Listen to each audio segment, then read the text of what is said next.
अस्सलाम वालेकुम जी। इस वीडियो के अंदर मैंने आपको बताना है कि किसी भी रियल एस्टेट प्रॉपर्टी की राइट प्राइस असेसमेंट करने का क्या तरीका है। मिसाल के तौर पे अगर आपको किसी बंदे ने लेट्स से फॉर एग्जांपल आपको किसी बंदे ने एक प्लॉट दिखा दिया है जिस प्लॉट का नंबर है 1 2 3। अब आपको ये प्लॉट पसंद आ गया और उस एजेंट ने आपको कहा कि ये 1 करोड़ रुपए का है और आपको जो महसूस हो रहा है कि ये एजेंट जो है हमसे ज्यादा पैसे मांग रहे हैं। मिसाल के तौर पे let's say for example agent A ने आपको ये प्लॉट दिखाया, उसने कहा जी 1 करोड़ रुपए का है। आपको महसूस हो रहा है कि यार ये कीमत मुझे कुछ ठीक नहीं बता रहा।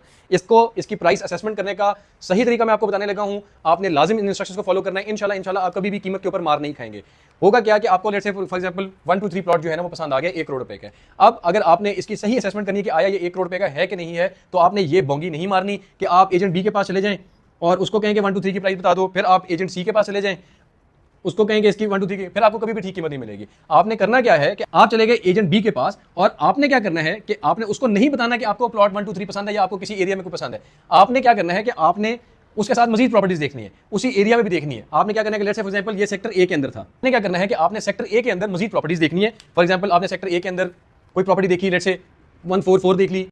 आपने ये सारी प्रॉपर्टीज देखने के बाद कोई आप एजेंट बी के साथ देख सकते हैं, कोई आप एजेंट सी के साथ देख सकते हैं, कोई आप एजेंट ए के साथ देख सकते हैं और इन सब की कीमत जो है आपने नोट कर लेनी है। फॉर एग्जांपल 144 की कीमत आ गई 80 लाख, 115 की आ गई 1 करोड़ 15 लाख। अब आपको बहुत अच्छे तरीके से ये अंदाजा हो चुका है कि सेक्टर ए के अंदर आपको प्लॉट मिलता है 80 लाख रुपए से लेके 1 करोड़ 15 लाख रुपए तक। सो अगर आपको इसी प्राइस रेंज के अंदर कोई प्रॉपर्टी मिल रही है तो वो ठीक प्राइस है। अब खुदा ना खास्ता अगर इस तरह हो जाए कि आपने 144 की कीमत आपको मिल गई लेट्स से 70 लाख और 215 की आपको मिल गई लेट्स से 80 लाख, अब यहां पर बहुत बड़ा फर्क आ जाएगा। इसका यह मतलब है कि जिसने आपको 1 करोड़ रुपया आपको बताया है एक प्रॉपर्टी की प्राइस का, वो 100% आपसे ओवरचार्ज कर रहा है, क्योंकि यहां पर आपकी ऑन एन एवरेज जो प्राइसेस आ रही हैं वो तो 70 से 80 के दरमियान में आ रही है। सो अगर एक प्रॉपर्टी जो है 1 करोड़ रुपए की आ रही है तो वो ओवर प्राइस प्रॉपर्टी है, आप उस प्रॉपर्टी को परचेज करने से अवॉइड कर सकते हैं। बड़ा आसान तरीका है, 4 5 6 प्रॉपर्टीज एक ही सेक्टर की ले लें, उनकी एवरेज कर लें।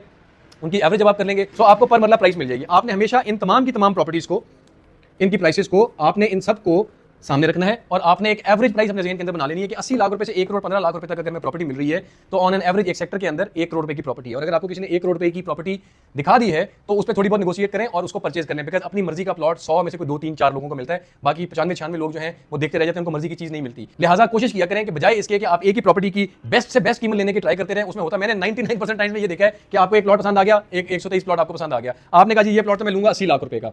आप लगे रहे मालिक को आपने इतनी नॉकिंग कर दी 80 लाख रुपए के ऊपर कि एक बंदा आया, उसने आगे बोला कि भैया आप यूं करो कि आप मुझे ना 82 का दे दो, वो आपको प्लॉट जो है वो उठा के अगला बेच देगा, आपको आपकी मर्जी की चीज़ कभी भी नहीं मिलेगी। लिहाजा मैं हमेशा हर बंदे को ये रिकमेंड करता हूं, अगर आपने घर बनाना है, अगर आपने लॉन्ग टर्म इन्वेस्टमेंट करनी है, तो आपको अगर एक चीज़ पसंद आ रही है, आप 4 5 चीज़ों की प्राइसेस ले लें, आप उनको एवरेज कर लें। आप एवरेज करेंगे आपको एग्जैक्ट पता चल जाएगा कि एक स्पेसिफिक प्रॉपर्टी की कीमत क्या है। लेकिन आपने फिर अगर आपको समझ में आ जाता है कि मुझे ये ठीक प्राइस के ऊपर मिल रही है, फिर आपने लेफ्ट राइट नहीं होना, आपने वो प्रॉपर्टी परचेज करनी है।